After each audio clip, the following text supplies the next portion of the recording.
DC is chilling right here in the KMEL VIP Lounge. I got her in the building with me today. What's up? What's up with you? I'm chilling. I'm happy to be here. Yes. Home. Good to see you again. Last time we ran into each other, and I just want to thank you for this, was at the Synergy Morning Show food drive over the holidays. You came out, took pictures with everybody, just kind of hung out for a minute, and cool. that was really incredible. So thank you for that. Thank you. I mean, your give back, and we kind of had a little bit of talk about that. Like, you feel like that's really important, right? Like, giving back.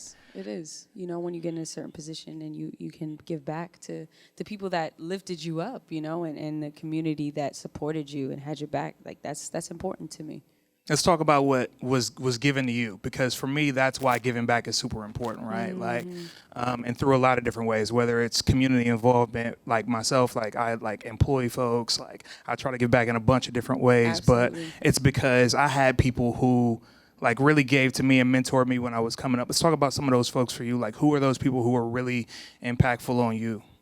I mean, let's talk about, you know, the entire city of Vallejo. And when Osby Davis was mayor and how much support I got just from the city of Vallejo, you know. I was always in the paper when I was a kid, even just doing the simplest talent shows. And all the musicians like Confunction, you know, all the Bay Area musicians really showed me so much love and kind of took me under their wing. And I got to learn from those guys. And, you know, my dad and his friends. And just that sense of community really built the foundation for the type of artist that I have wanted to be and the type of people I surround myself when I leave the Bay Area. Right. So that's the part that I really appreciate, is that sense of family, you know, that sense of family. Yeah. So do you feel like because of the people who were kind of surrounded around you when you were, you know, a young person, whether or not it's your parents or those, you know, some of the other groups and people that you mentioned, like, do you feel like you chose to be in the music industry, or do you feel like it kind of was like, yo, this is it, like, this is what I have to do? It was kind of a given for me, but even though it was a given, it was still kind of like I had to mentally make that decision, like, okay, am I going to go to college or am I going to be in this 100%? Yeah. So, yeah, I definitely felt like music was a given, but, you know, being in the music business and being in the music industry is another thing. You have to learn, you have to watch, and like I said, surround yourself with the right people. So it was a learning experience and a decision as well as a given. Okay. So just to kind of like touch on like the length of time, because there are some people who would look at you and not know your story and be like, oh man, this was, you know, that was fast. Yeah, like, right. She went from like mixtape, now it's like Grammys, now it's like, yo, touring and doing a whole bunch of other stuff. Like, yo, where did this girl even come from? Right. Like, I know that you've been at this for a significant amount of time. And I also know that nothing really happens overnight. Absolutely. For folks. But just so people have like a little bit more of a context, like, what's your story been from being a little girl who was in the paper and who was standing on these stages until now? Yeah, I mean, you know, I was performing around the Bay Area and with my father, and eventually some people reached out to us in LA and New York to work with me that were actively working in the music industry. And, you know, my parents are like, what's this? You know, who are these people? And eventually, long story short, I got signed to RCA. Sometimes you get in the right room and you feel a vibe with certain people, and, you know, they wanted me to move forward in what it was I loved to do, which was music. So they felt like, okay, you know, signing at RCA at 14 was a step towards being able to do music for the rest of my life, you know. And I signed with RCA, and I'm still managed by MBK Entertainment, and I've been working with them since I was 11 years old.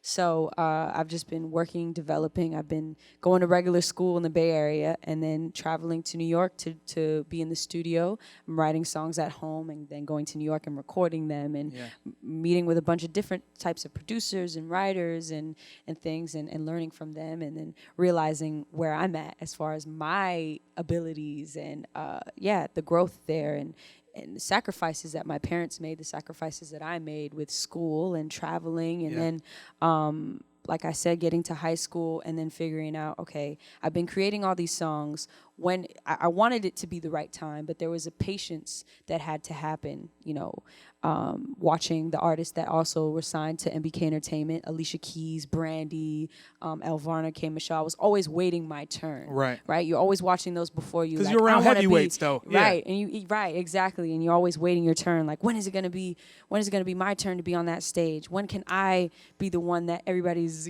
like, saying, wow, this is dope. And I was patient. I wanted the music to be right, and I wanted the music to be honest and represent something. I didn't want to just come out with great songs. It's more than that. There's a story behind who I am, and I had to figure out what it was and how I was going to tell it. So then I made Volume 1, and I was still grinding, and I went on tour with Bryson Tiller, ended up on a major tour.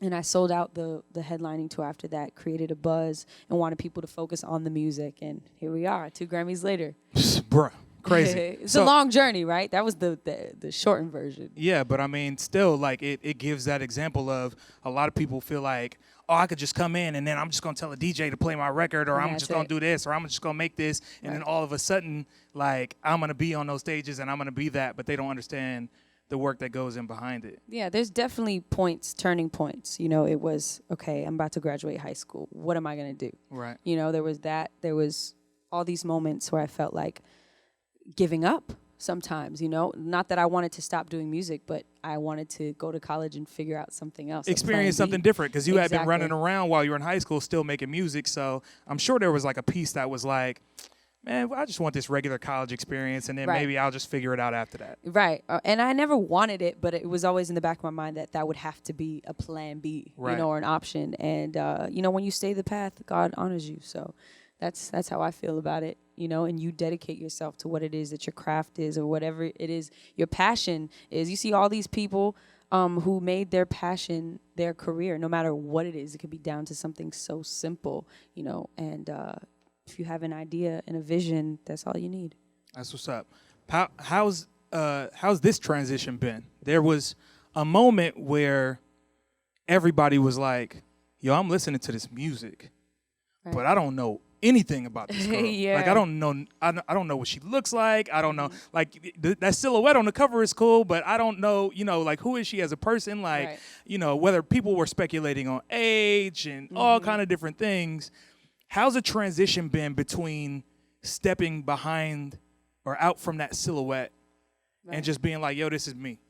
Yeah, it's been great. I've been, I'm not like, people say, are you shy? I'm not necessarily a shy person, or why are you hiding? Like, I just wanted people to focus on my music. Like, here's the music. And now that people have gotten into the music and the message and have kind of put themselves in my shoes through my music, now I can say, like, this is who I am. This is where this is coming from. And I don't know. People are, they're on this journey with me now. They feel like they're on a journey with me because they see more of my personality, who I am, what I like to do for fun, and that I'm from the Bay Area. So, Right. There's a certain level of, oh, yeah, when you're from the Bay. Like, fools are like, oh, okay, cool, I can get down with that. Like, I see, like, she probably is a little bit more different than I thought she was, or isn't necessarily, who I thought. So yeah, it's dope. I mean, some people had their expectations, but, hopefully I didn't disappoint anybody, you know what I mean? Girl, you good. Stop playing. Don't worry about them. I'm just kidding. That's what's up. So what's been your favorite piece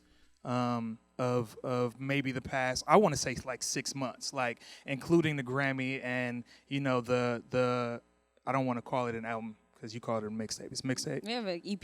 EP-ish. Okay, so the EP's been out for a second. The Grammys have come.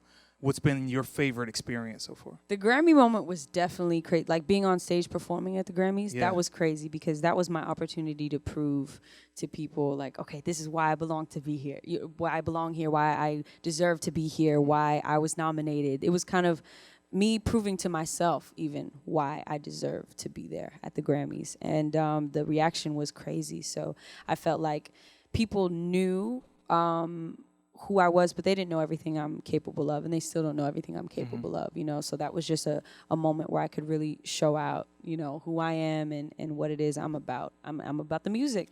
Stages feel different to me, right?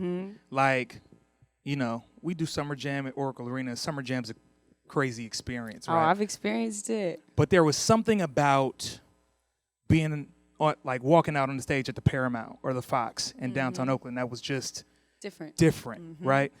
Like you done like the BET Awards. Yeah, You done the BET Awards, but just the feeling on that Grammy stage different? Like the anxiety is different. Yeah, that's what I'm saying. Like the anxiety, like the nervousness that you get before you're about to walk out as a performer. Not even receiving the award, because receiving the award is like probably excitement, nervousness, all of that. Right. But that performance and knowing who's been on that stage before has to feel intense. Yeah, it definitely is intense. Like I said, it's like that moment of everybody's like, So. Right. So what is this? And so you just got to be like, look, this is it. This is who I am. And when you are just being you and doing what you love, people are going to love it. You know, people are going to respect it. And you can't overthink it because that's when it goes bad. You got to give them your authentic self every time. Exactly. Right. And as soon as I got up there, my anxiety was, a little lower. And I was having a lot more fun. And I wanted to be up there longer, looking at all these people in the audience like, yeah, I could do this.